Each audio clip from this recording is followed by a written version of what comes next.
Amelia? Amelia, can you hear me? The voice was a distant, disembodied hum, like a forgotten radio playing behind thick, soundproof glass. My eyelids, impossibly heavy, resisted the monumental effort to open them. Each attempt sent a dull, throbbing pain echoing through my skull, a relentless percussion against the delicate bones behind my eyes. A deeper, more pervasive ache resonated from the very core of my abdomen, a constant, searing reminder of the invasion my body had endured, of the world that had been brutally ripped apart and then clumsily stitched back together.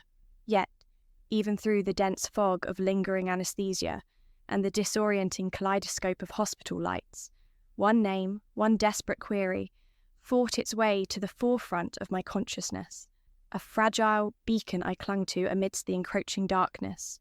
Michael? Where's Michael? My voice was a mere whisper, a dry, raspy sound that barely escaped my parched throat, a stark contrast to the urgency of the question. The nurse, a woman whose face was etched with the quiet fatigue common to those who witness constant suffering, leaned closer. Her smile, which had been a comforting, professional curve moments earlier, wavered, then completely vanished. It was replaced by an expression I would come to recognize with an unsettling clarity, a profound, unsettling pity.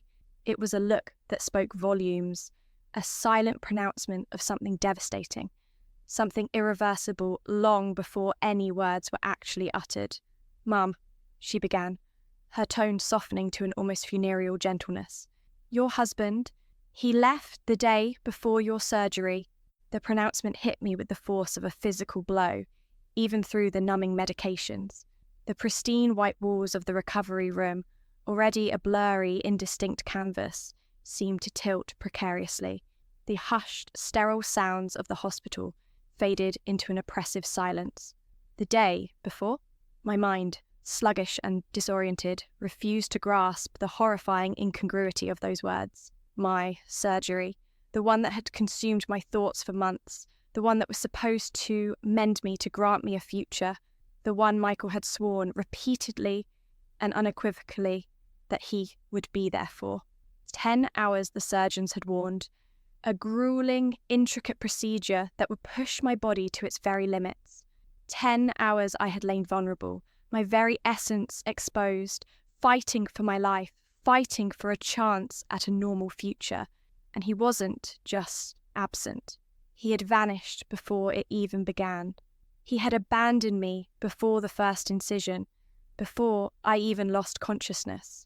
A cold, creeping dread, colder than the icy IV drip infusing into my veins, began to seep into my very bones. My hand, trembling uncontrollably despite my physical weakness, fumbled blindly for the phone on the small bedside table. My fingers, surprisingly agile in their desperation, navigated instinctively to Michael's contact. I pressed dial, the mechanical ring, echoing not in the room, but in the cavernous silence of my burgeoning despair. Each unanswered tone was not just a sound, it was a hammer blow, reverberating through my chest, systematically shattering the last fragile fragments of the life I had so foolishly believed was mine. He was gone. Truly, unequivocally, utterly gone. No note, no message, no half-hearted excuse. Just a gaping void where he should have been, a terrifying emptiness that swallowed the air around me.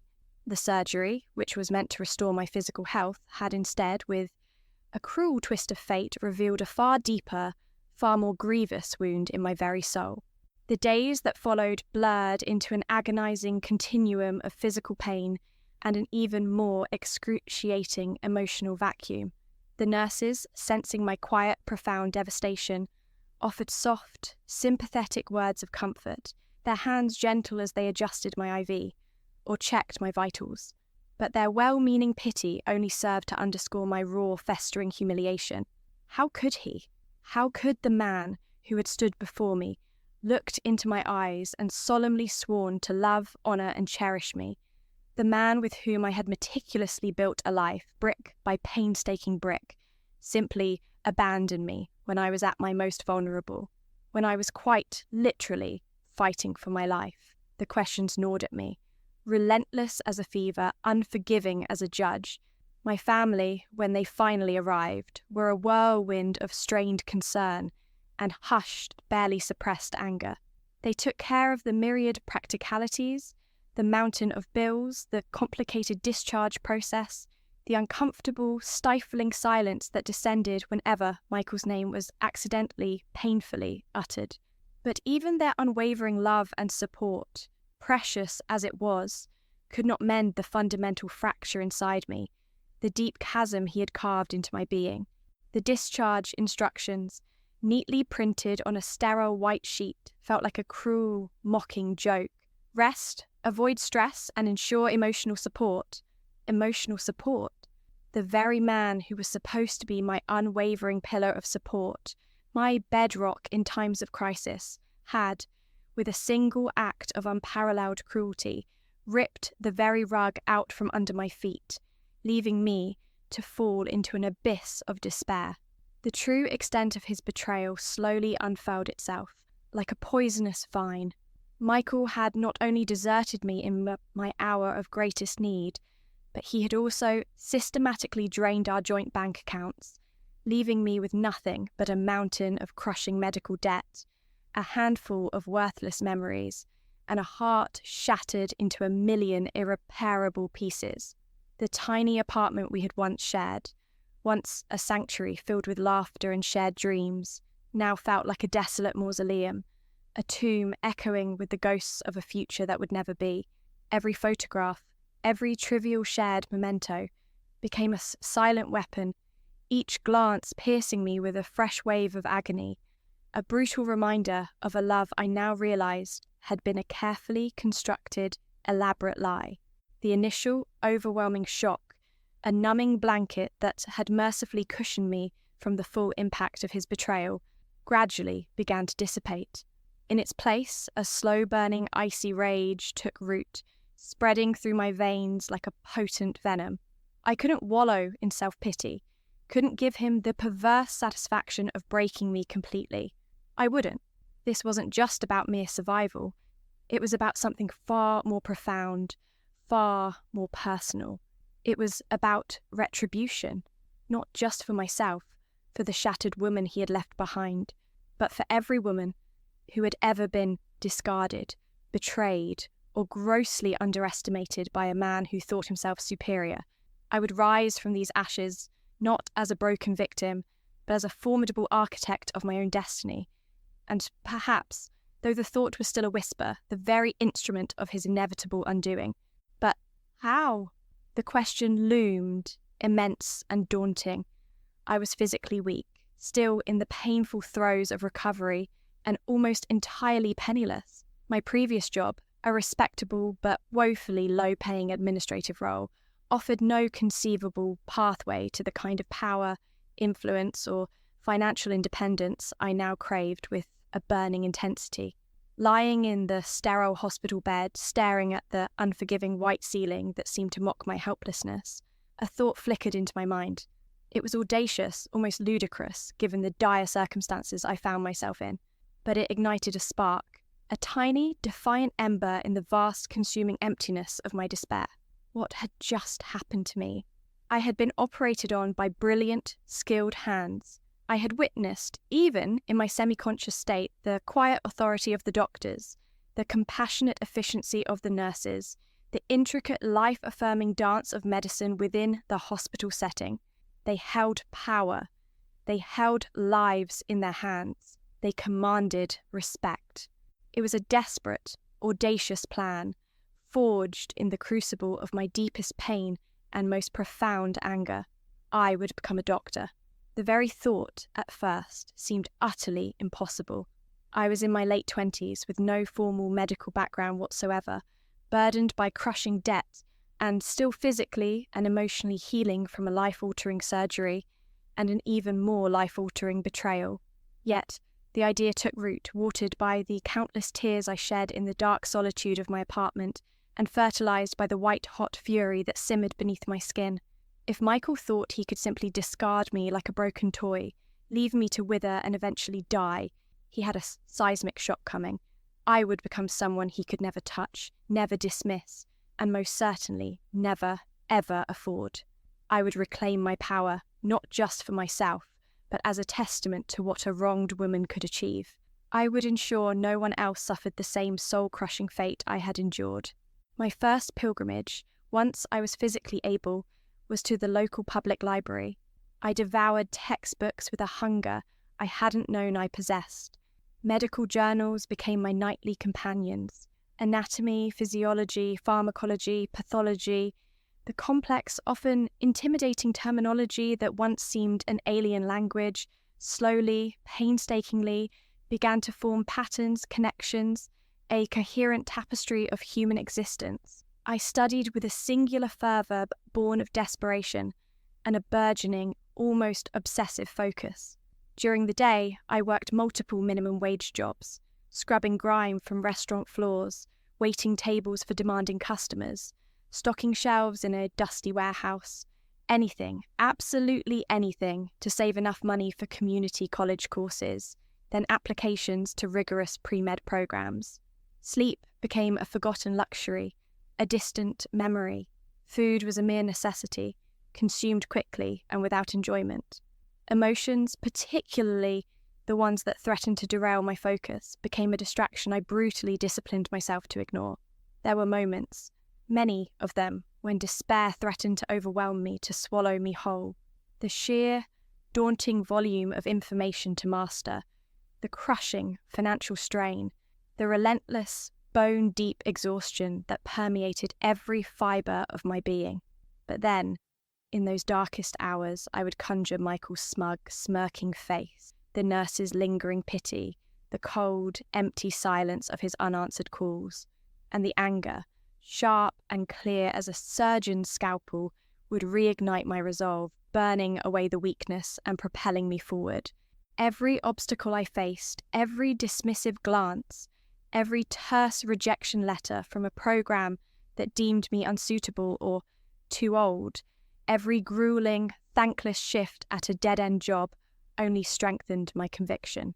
I pushed my body and mind to their absolute screaming limits, driven by an unshakable, almost fanatical belief that this was my destined path, my singular purpose. I was no longer Amelia, the discarded, heartbroken wife. I was Amelia, the relentless student, the indefatigable fighter, the future Dr. Vance. I vividly imagined the day, years from now, when I would stand on my own, financially unassailable, professionally respected, a formidable force to be reckoned with in the medical world. And then, perhaps, our paths would cross again. Not by chance, not by some random twist of fate, but by design. A meticulous, intricate design that would unveil the true, devastating cost of his callous betrayal. The irony, I knew with a chilling certainty, would be utterly delicious.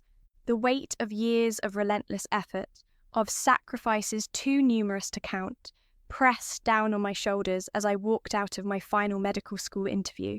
The interviewer, a stern but ultimately fair woman with piercing blue eyes, had asked me the obligatory why medicine question. I had delivered a meticulously crafted, emotionally detached narrative about a profound desire to alleviate suffering, a burgeoning passion for the intricate science of healing.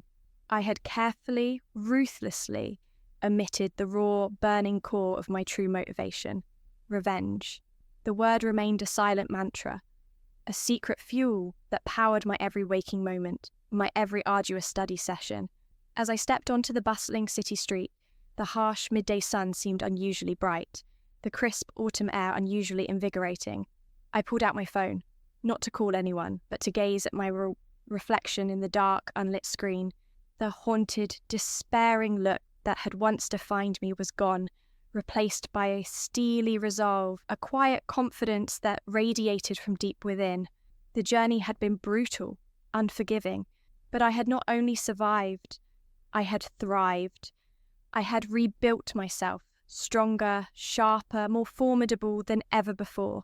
And the greatest test, the ultimate confrontation, the moment of reckoning was still yet to come. I knew, with an almost prophetic certainty that sent a shiver down my spine, that Michael's path, whether he knew it or not, would eventually lead him back to me.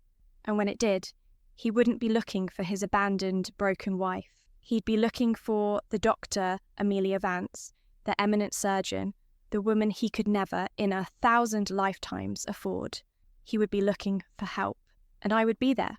The library, with its hushed reverence and towering shelves, became my first battlefield. The scent of aging paper and forgotten knowledge was intoxicating, a stark contrast to the antiseptic tang of the hospital I had just escaped.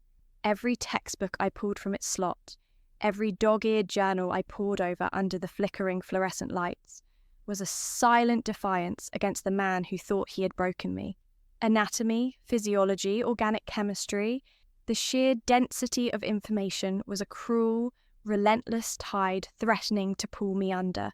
My brain, still raw from the trauma of surgery, and the even deeper wound of betrayal, ached with the effort of absorbing Latin roots and complex biological processes, each new concept a mountain to climb. There were nights I would slump over my open textbook, exhausted, the words blurring into an indecipherable mess, tears silently tracking paths through the dust of forgotten theorems on the pages. But then, the image of Michael's receding back, a ghost in my periphery, the cavernous, empty space beside my hospital bed, would flash behind my eyelids, a cold, sharp prod. He thought I was nothing. I would become everything. This was not just about survival. It was about becoming an immovable force. My days became a grueling, meticulously choreographed dance of survival and ambition. Mornings began before dawn, long before the city truly woke, ushering in relentless shifts at a downtown diner. The insistent clatter of plates, the impatient demands of early risers, the sticky grime beneath my fingertips. It was a constant, jarring soundtrack to my new reality. My hands, once accustomed to the delicate rustle of filing papers and the gentle click of a keyboard, grew calloused and strong, accustomed to the scalding heat of dishwater, the rough texture of cleaning cloths, the quick precision needed to balance multiple trays. My back ached with a dull, persistent throb. My feet screamed in protest from endless hours on unforgiving linoleum. But the tips I earned, meagre as they were, represented tangible steps towards my audacious goal, brick by agonizing brick. Afternoons were spent in community college classrooms, my mind straining to keep pace with students years younger, their paths seemingly so much clearer, so much less burdened than my own winding, arduous journey. Their youthful optimism sometimes felt like a taunt, a cruel reminder of what I had lost, but mostly it fueled a quiet, fierce determination to outwork them all. Evenings bled seamlessly into nights at the library, sometimes until the stern but sympathetic security guard gently nudged me awake at closing time, the taste of stale coffee and desperation on my tongue. Sleep was a luxury I couldn't afford, a weakness I ruthlessly suppressed. Food was merely fuel, consumed with haste, devoid of pleasure or enjoyment. Friendships? A distant memory, a cherished but unattainable concept, belonging to a life I no longer inhabited. Every social invitation, every fleeting moment of potential connection was ruthlessly sacrificed at the altar of my ambition. There was only the singular, all-consuming goal: to rise, to transform, to make him regret. The road was not merely difficult, it was paved with rejections, each one a fresh wound, a new battle scar. Letters arrived in thin envelopes, always thin, never thick with acceptance. Pre-med programs deemed my academic record too inconsistent, my age a distinct disadvantage, my life experience unconventional, my initial undergraduate performance a significant hurdle. Each terse sentence, each polite but firm, "We regret to inform you," felt like a personal affront, a direct challenge to my resolve. Yet, with each setback, my determination didn't waver. It hardened, forged in the crucible of adversity. I learned to dissect my failures with the precision of a surgeon, to identify the weaknesses in my applications, in my approach, and to rebuild, stronger, more focused, more formidable each time. I sought out mentors, sometimes unwelcome, sometimes wary of my desperate hunger, begging for advice, for a sliver of an opportunity. I badgered professors during their office hours, haunting their doors, proving my insatiable hunger for knowledge, my unshakable tenacity, my absolute defiant refusal to give up. The initial flicker of revenge that had sparked in that lonely hospital bed had now become a raging inferno, consuming every doubt, every fear, every lingering trace of the broken woman I once was. Years blurred into a relentless procession of late-night study sessions, fueled by endless cups of lukewarm, bitter coffee and an almost superhuman willpower. Examination after examination, each one a gauntlet, pushed me closer to the brink. It was a gradual, painstaking mastery of a new, complex language, the intricate, beautiful, and terrifying language of the human body. From community college, I clawed my way into a demanding pre-med program, proving my mettle against the odds. Then came the near impossible acceptance into a prestigious medical school. The pace intensified, the stakes higher than ever.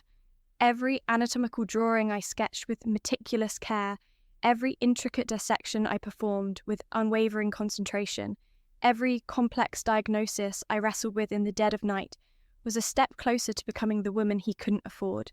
There were moments of profound doubt, of utter exhaustion, that threatened to crack my carefully constructed facade, to reveal the raw vulnerability beneath.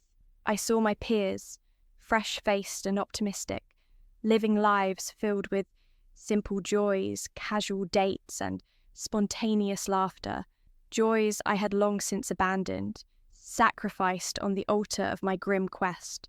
But then, in the sterile quiet of the anatomy lab, surrounded by the silent lessons of the deceased, or in the hushed urgency of the emergency room, witnessing the fragility of life, a flicker of that old bitter anger would resurface. Michael. He was the ghost that fueled my relentless pursuit of excellence, the silent, omnipresent motivation behind every triumph. As I progressed through medical school, enduring the punishing hours and intellectual rigour, and then entered the brutal, exhilarating gauntlet of residency, I found my undeniable niche: surgery. The precision required, the immediate impact of my actions, the absolute control over life and death that rested in my hands. It resonated deeply with the fiercely independent, almost surgical precision I had applied to rebuilding my own shattered life. My hands, once clumsy with pain and trembling with despair, became extensions of my will, deft and precise instruments of healing. My mind, once clouded by grief and confusion, became a finely tuned instrument of diagnosis and problem-solving, capable of processing vast amounts of information under intense pressure. I thrived under pressure, found a strange, almost perverse solace in the white-hot intensity of the operating room. It was where I felt most alive, most powerful. My mentors, initially skeptical of my non-traditional background, of the age gap between myself and my younger, more conventionally trained colleagues, began to see my potential, my unwavering dedication. "Dr. Vance," they'd say, a flicker of admiration, sometimes even awe in their eyes. "You have a gift, a rare talent." But it wasn't a gift, not truly. It was a weapon, painstakingly honed through years of suffering, sacrifice, and relentless, unforgiving effort. My reputation began to precede me through the hospital corridors, echoing in the hushed conversations of nurses and the stressed consultations of fellow residents. Dr. Vance is precise. Dr. Vance is relentless. Dr. Vance takes on the impossible cases. My specialty became complex abdominal surgeries, a darkly ironic echo of my own trauma, a constant, tangible reminder of the very site of my original pain and the catalyst for my rebirth. Patients who had been given up on, whispered about in hushed, hopeless tones by other specialists. Patients whose cases seemed insurmountable found their way, often as a last resort, to my operating table, and I saved them, not solely, because of a newfound expansive compassion, though I genuinely cared for my patients' well-being, but because each successful surgery was another brick in the towering edifice of my power, another irrefutable proof of my unassailable competence, another step further away from the broken, discarded woman Michael had left behind. The more lives I saved, the higher I climbed the professional ladder, the further away I moved from the shadow of his abandonment. My personal life, in stark contrast to my booming professional career, remained a desolate landscape. Dates were brief, awkward affairs, quickly abandoned when my absolute, unwavering commitment to my career became evident, an unyielding wall between myself and any potential connection. How could I truly explain the depth of my obsession, the burning, all-consuming drive that fueled my every waking moment? How could I tell someone that my life was, in essence, a meticulously orchestrated act of vengeance, a years-long grueling performance for an audience of one? The irony wasn't lost on me. In becoming everything Michael couldn't afford, I had also, in some ways, become unaffordable to others. My heart armoured, my vulnerability sealed away behind layers of professional detachment and a singular focus. But I saw it as a necessary trade-off, a crucial part of the transaction, the cost of my rebirth, of my ascendance. Then, the whispers began. Not direct, not immediate, but like faint tremors beneath the Earth's surface, indicating a distant, powerful seismic shift. A colleague, during a hurried coffee break, casually mentioned a new high-end clinic opening across town, an exclusive facility catering to the city's elite, funded by a prominent, newly minted real estate developer. Michael Sterling, they'd said offhandedly, scrolling through an article on their tablet. My breath caught in my throat, a sharp, involuntary gasp. Sterling. It was a common enough name, I tried to tell myself, a common surname found in every city directory, but the seed of unease was planted, a tiny, insidious doubt that began to sprout. Later that week, while waiting for a procedure, I idly picked up a local society magazine I rarely bothered with, its glossy pages usually filled with faces I didn't know and lives I didn't care about. A large, multi-page spread on prominent philanthropists caught my eye, and there he was, unmistakable, smiling broadly from the page. Michael. His face a little older, a little heavier, perhaps a few more lines around the eyes, but still with that same self-satisfied smirk that used to both charm and irritate me. And beside him, clinging possessively to his arm, a woman, young, conventionally beautiful, her face glowing with an undeniable, unmistakable pregnancy. My hands clenched, the magazine crinkling under the sudden pressure. This wasn't just a betrayal revealed, it was a public mockery. He hadn't just moved on, he had built a new life, seemingly perfect, picture book idyllic, while mine had been shattered and painstakingly rebuilt from the ground up. The sight ignited a fresh wave of cold fury, but this time it was tempered by a grim, almost anticipatory satisfaction. The pieces were aligning. Fate, or perhaps my own relentless, guiding will, was drawing him back into my orbit. The threads of our tangled past were weaving towards an inevitable knot. I secured a coveted position as a lead surgeon at St. Jude's Medical Centre, undeniably one of the most prestigious and cutting-edge hospitals in the entire city, if not the region. It was a strategic move, placing me squarely at the epicenter of the medical world, a place where the most complex, high-stakes, and often desperate cases would inevitably land. My name, Dr. Amelia Vance, was now known and respected in the highest echelons of the medical community, a name uttered with deference and, sometimes, fear. I had achieved what seemed impossible only a few years prior. I had become the doctor Michael couldn't afford. The grand, gleaming hallways of St. Jude's, echoing with the quiet urgency of life and death, felt like the grand stage for the final act of my personal drama. I walked with a purpose, my surgical scrubs a uniform of power, my stethoscope a tangible symbol of my hard-won authority. My past, once a crippling weight that threatened to pull me down, was now merely a prologue, a dark chapter that had forged the protagonist I had become. The air in the operating room was always charged, an almost palpable electricity before a major procedure. It was a symphony of beeps from monitors, the hushed, precise commands of the surgical team, and the focused, almost silent breaths of everyone present. It was my domain, my sanctuary, my kingdom. I had carved this realm out of my own pain, out of the devastating ashes of Michael's betrayal, and now the universe seemed to conspire to bring the final confrontation directly to my doorstep, to the very heart of my power. I didn't know precisely when or how, but I felt it in my bones with an almost visceral certainty. He would need me.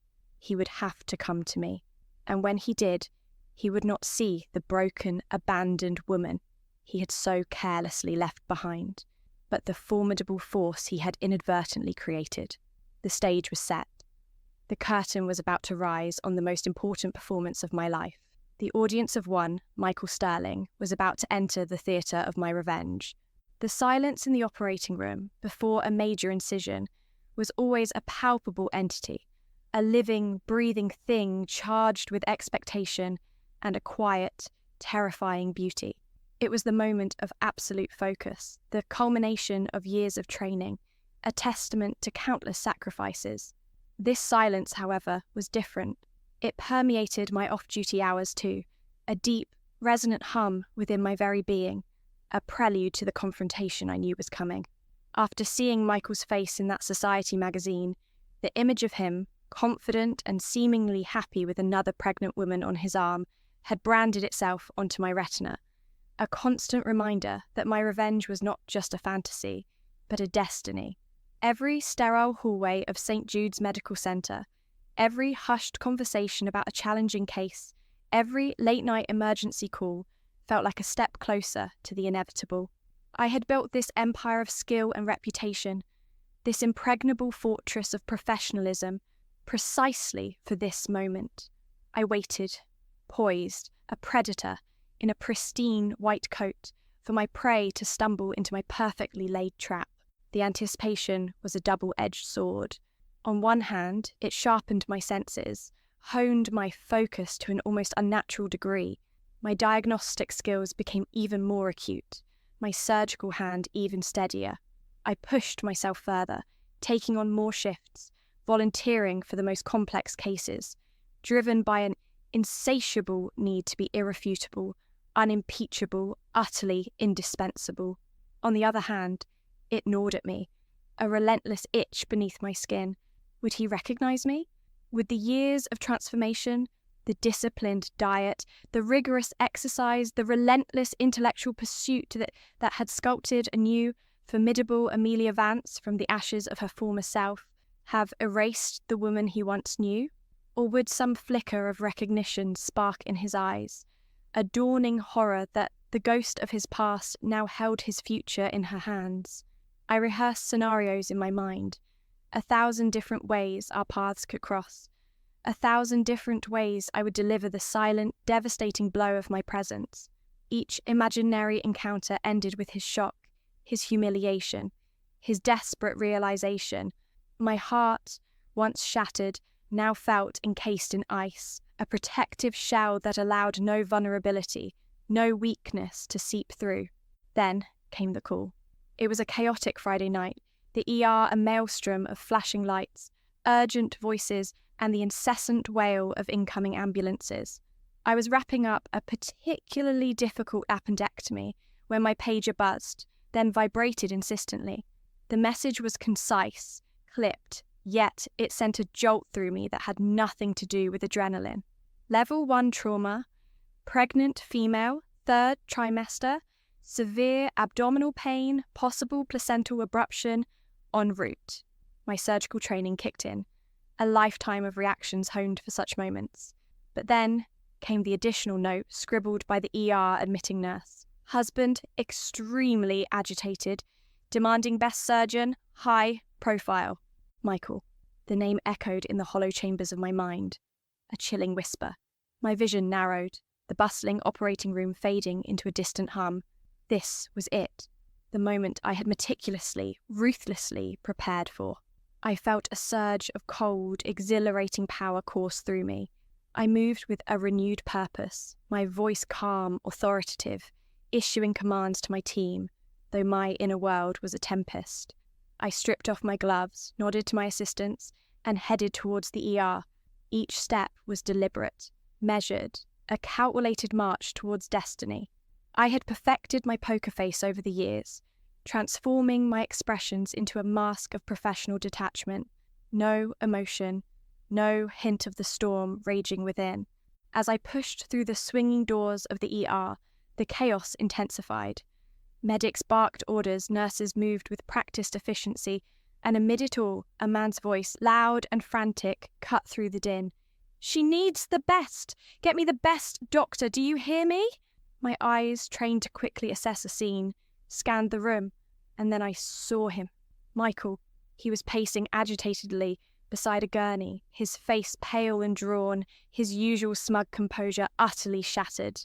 His expensive suit was dishevelled, his hair mussed, a stark contrast to the polished image I had seen in the magazine.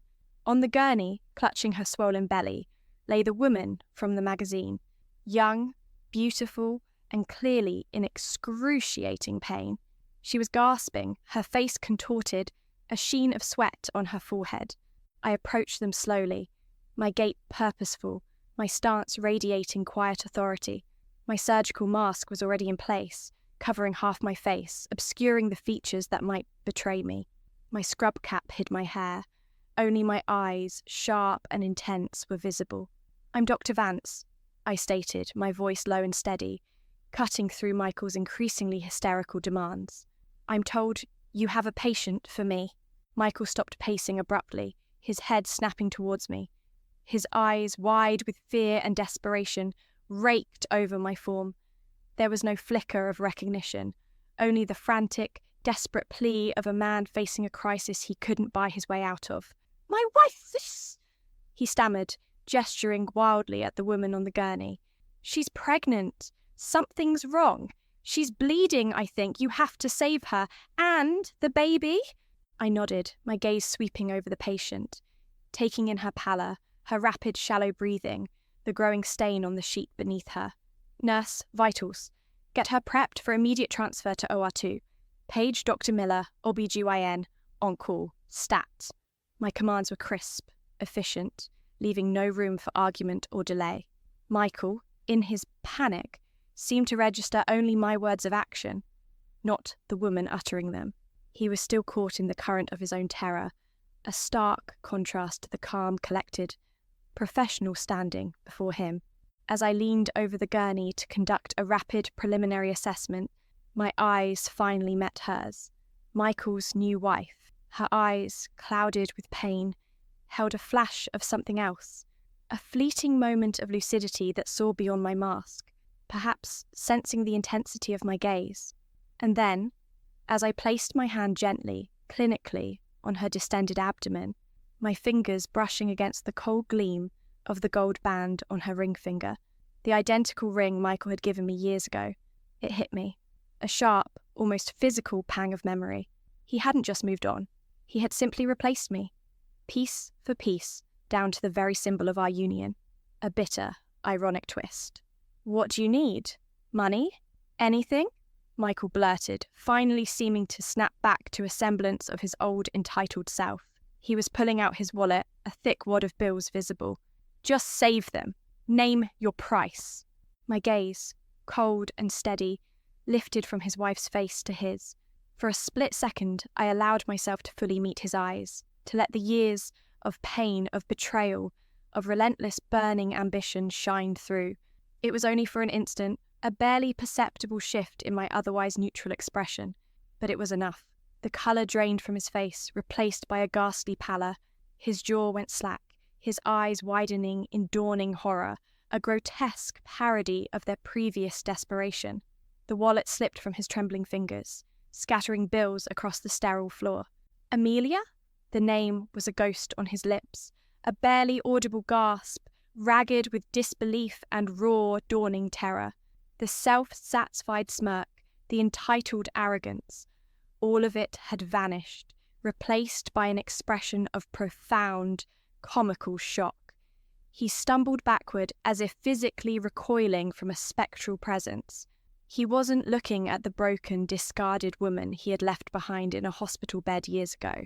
He was looking at Dr. Amelia Vance, the eminent surgeon, the woman synonymous with excellence, the woman who now held the life of his new wife and his unborn child in her hands. He was looking at the doctor he couldn't afford, the doctor he was now begging for help, completely unaware of the price he was truly about to pay. "Get her to the OR now!" I snapped, my voice sharp, pulling myself back from the precipice of revealing too much, too soon. The nurses and residents, accustomed to my authoritative tone, moved quickly, wheeling the gurney away. Michael, still rooted to the spot, stared after them, then back at me, his face a mask of utter horror. You're a doctor?" he stammered, the question absurd in its belatedness. I allowed a faint, almost imperceptible curve of my lips, hidden mostly by my mask. "Yes, Mr. Sterling. The chief of surgery, in fact, and judging by your wife's condition, she requires immediate complex intervention, a placental abruption. It's life-threatening for both mother and child." His eyes darted from my face, now perfectly impassive, to the retreating gurney, then back to me. The horror deepened, tinged now with a sickening realization of the exquisite irony. "But how?" I stepped closer, my voice dropping to a low, almost conspiratorial tone, ensuring only he could hear me. "How, Michael? You provided the motivation. Years ago, you left me for dead. You stripped me of everything, and in doing so, you forced me to rebuild, to become someone far more formidable than the woman you abandoned. You created me, Michael. Every late night, every impossible case, every success was fueled by the memory of that hospital bed, that empty room. And now here we are, full circle." His face paled further, a sickening shade of grey. He opened his mouth, then closed it, no words escaping. The power dynamic had shifted, irrevocably. He was no longer the one with the upper hand, the one with the choices. He was utterly, completely at my mercy, and the irony was almost too sweet to bear. His pregnant wife, the woman he had chosen over me, the symbol of his new, supposedly perfect life, now lay vulnerable, her survival dependent on the very woman he had so callously discarded. "Please," he finally choked out, his voice hoarse, devoid of its usual arrogance. "You have to save them. Please." I held his gaze for a long, deliberate moment, the silence stretching taut between us. The sounds of the ER faded, leaving only the drumming of my own heart, a steady, triumphant rhythm. This was not just about saving a life. It was about holding the threads of Michael's carefully constructed world in my hands. The question wasn't if I could save them. It was if I would. The answer, I knew, lay not in my oath, but in the years of simmering vengeance. My past and his present were now irrevocably intertwined on my operating table. The question hung in the charged air, heavy and loaded, resonating with the silent, triumphant beat of my heart. Would I? Michael's raw plea, stripped bare of its usual arrogance and entitlement, was a symphony of poetic justice, a melody I had waited years to hear. His meticulously constructed new world, his facade of a perfect family, now teetered precariously on the very brink of annihilation. And I, the woman he had so callously discarded, held the intricate levers of its survival. My professional oath, a solemn vow to preserve life, a cornerstone of my very identity as Dr. Vance, clashed momentarily with the burning embers of years of simmering vengeance. Yet, in that precise moment, the clarity was absolute, crystalline.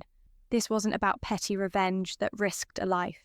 It was about something far more profound, far more devastating, an exquisite form of retribution that transcended mere death. It was about an inescapable, lifelong reckoning. I would save them, and in doing so, I would bind him to me in a way he could never, ever escape, chaining his future irrevocably to my presence. Prep or two. Get the full trauma team stat, I need blood work, a full obstetric ultrasound, and a neonatal team on standby. This is a critical placental abruption, and we have a very small window. Move. My voice, though calm and authoritative to my surgical team, was a whip crack in the chaotic cacophony of the ER, signalling an urgency that transcended the usual adrenaline-fueled rush. My hands, steady and precise, moved with practiced, almost instinctual efficiency as I followed the gurney into the surgical suite, leaving Michael, a statue of horror and disbelief, rooted mid-stride in the disorienting glare of the emergency room lights. His world had just imploded, and he hadn't even heard the blast. The operating room, bathed in the cool, clinical glow of overhead lamps, was my sanctuary, my kingdom. Its sterile coolness was a stark, welcome contrast to the burning intensity within me, the white-hot core of ambition and controlled fury, the rhythmic beeping of the monitors, a steady counterpoint to the urgent commands, the controlled hum of advanced medical equipment, the laser-focused concentration of my surgical team. It was a sacred dance I knew intimately, every step choreographed, every movement purposeful, honed over countless hours and endless sleepless nights. I commanded the room with an unspoken authority, my voice concise, direct, slicing through the tension like a finely sharpened scalpel. My hands, guided by years of relentless training and an almost superhuman focus born of desperation, worked with blinding speed and precision. This was where I reigned supreme, where I was truly untouchable, where my power was absolute. The patient, Michael's wife, Miss Davies, was fading fast, her vitals dropping precariously, the unborn child's heart rate a frantic, desperate flutter on the monitor. Every second counted, the ticking clock of life and death echoing in the hushed intensity of the room. My professional mask was an impenetrable shield. There was no hint, no tremor, no flicker of the personal vendetta that raged beneath the surface, threatening to consume me. To my team, I was simply Dr. Vance, the chief surgeon, focused solely on saving lives, a paragon of medical excellence. I barked orders, made rapid-fire decisions, my mind a complex, flawless algorithm processing vast amounts of data, predicting complications, executing with meticulous, almost inhuman accuracy. Blood transfusions flowed, the emergency C-section was performed with brutal efficiency, and then the meticulous repair of her damaged uterus. The hours blurred into a demanding symphony of skill, sheer will, and an unshakable resolve. I could feel the baby's fragile life hanging by a thread, the mother's fading strength teetering on the precipice of non-return. And with every calculated move, every perfectly executed stitch, every life-saving intervention, I knew I wasn't just saving them for Michael. I was saving them for me, for the intricate, cruel game I was orchestrating, a game where the prize was his enduring torment. After what felt like an eternity, a compressed lifetime of intense concentration, but was in fact just under 2 hours, the cry filled the room. A strong, vibrant, utterly miraculous sound that cut through the clinical silence like a sharp, sweet melody. Baby's out! Girl, APGAR 9. The neonatal team, a blur of motion, whisked the tiny squalling infant away to the adjacent resuscitation station, their movements swift and practiced. My focus immediately shifted back to Michael's wife, her life still tenuous, her body traumatized. I worked tirelessly, repairing the damage from the placental abruption, staunching the remaining blood flow, bringing her back from the very precipice of death. Finally, the last stitch was placed, the last instrument put down with a quiet clink. Patient stable. Prepare for recovery, I announced, my voice hoarse but firm. I straightened up, peeling off my blood-stained gloves, the weight of the moment, of my triumph settling in. Both mother and child were alive, their lives secured by my hands, my skill, my vengeance. I walked out of the operating room, the antiseptic smell clinging stubbornly to my scrubs, into the sterile waiting area, where Michael was still pacing frantically, a caged animal trapped in his own fear.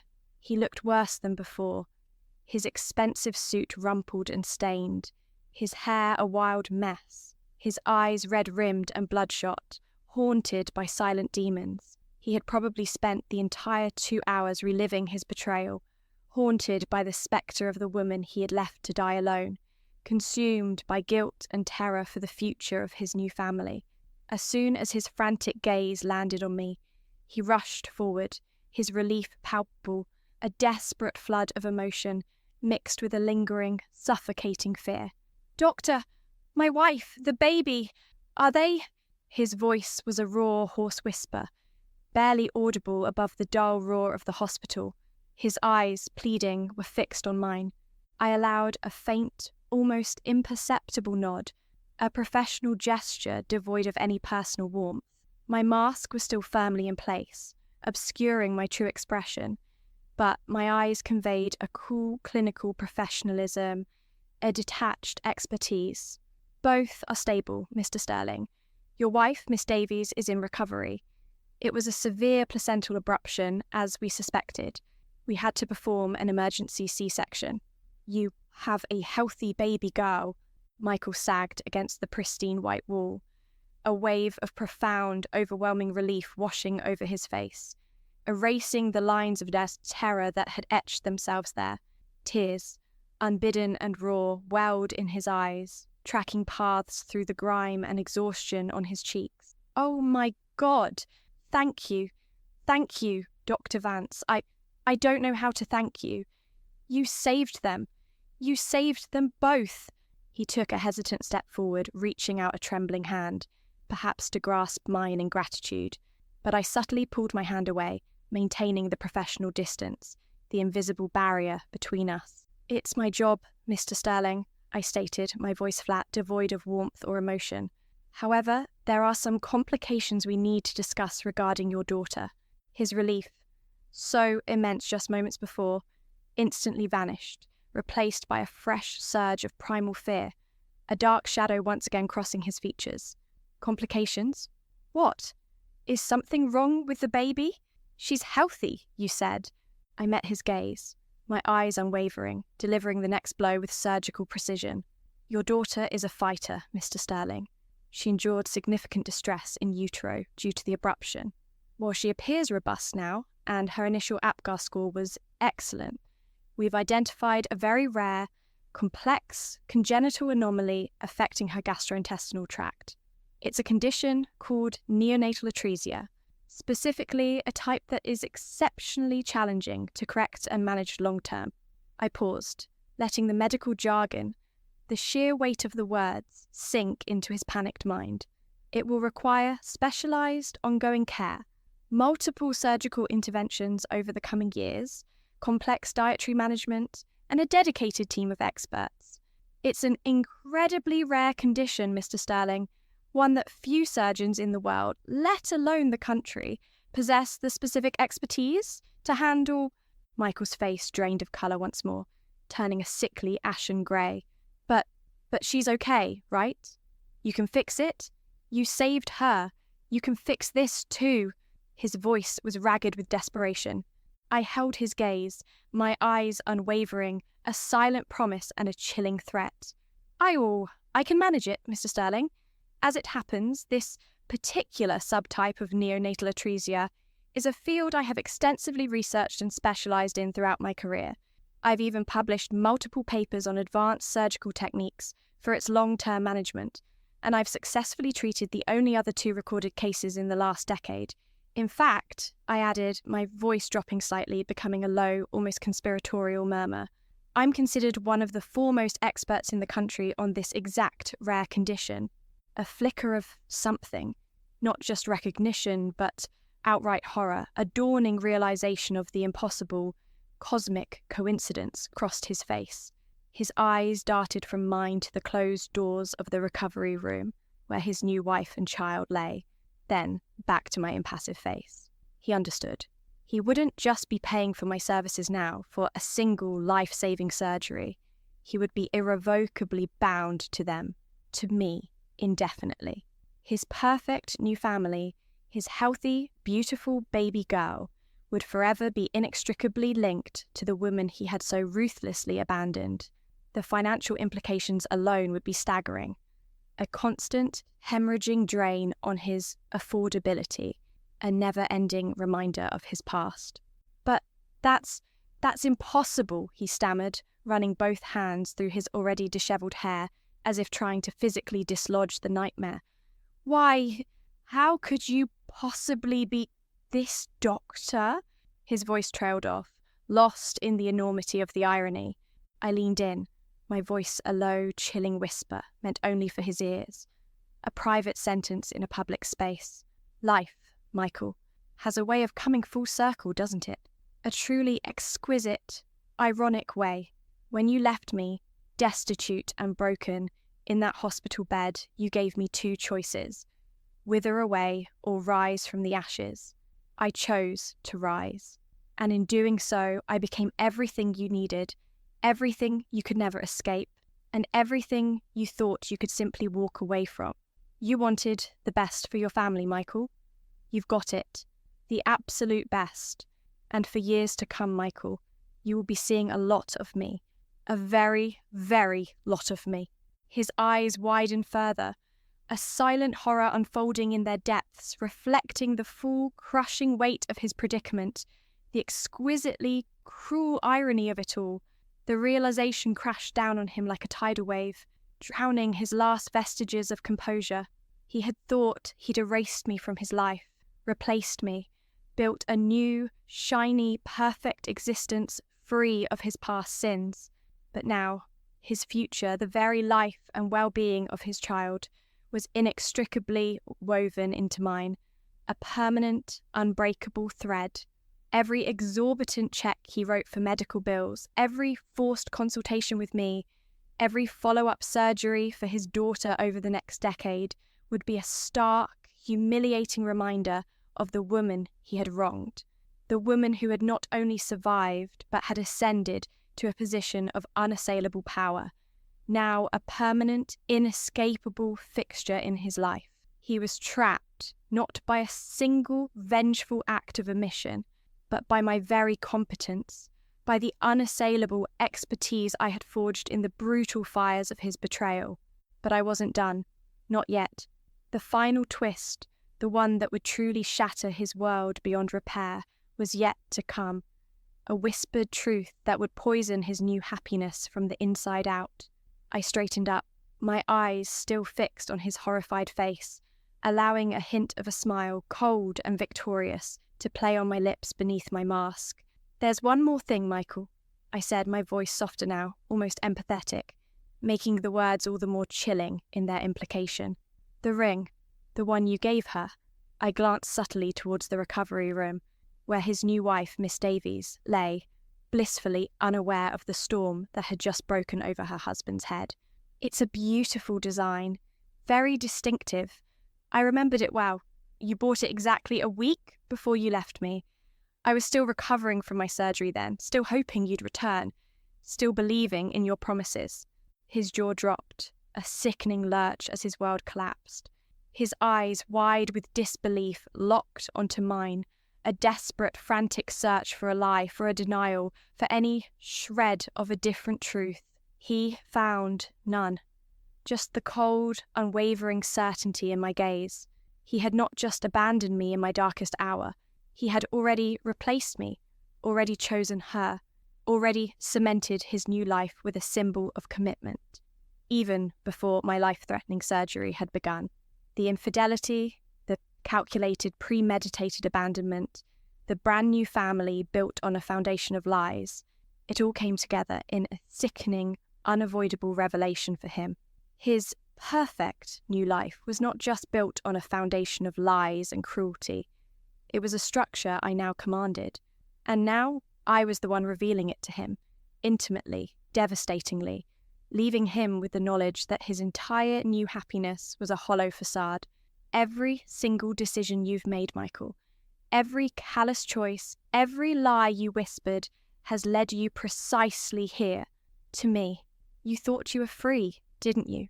You truly believed you could simply walk away from the mess you made, build a new life untouched by your past. But you didn't just abandon Amelia, I said, my voice dropping to a triumphant whisper, a slight, almost imperceptible smile playing on my lips beneath my mask. You created Dr. Vance, and Dr. Vance doesn't forget. Dr. Vance ensures that debts are paid in full and with interest. Welcome back to my life, Michael. You're going to be here for a very, very long time. Watching, always watching, the consequences of your actions unfold before you. I turned, my mission accomplished, the cold satisfaction a delicious taste on my tongue. I left him standing there, a broken man in an expensive rumpled suit, his perfect world unravelling around him like a cheap tapestry. He was forever tied to the woman he couldn't afford to keep, and now couldn't afford to escape. The real revenge wasn't in letting them die. It was in making them live, making him watch day after day, year after year, forever knowing who saved them, who held their fragile lives in her capable hands, and the ultimate, inescapable price of his betrayal. The story wasn't over. For Michael, it had just truly begun.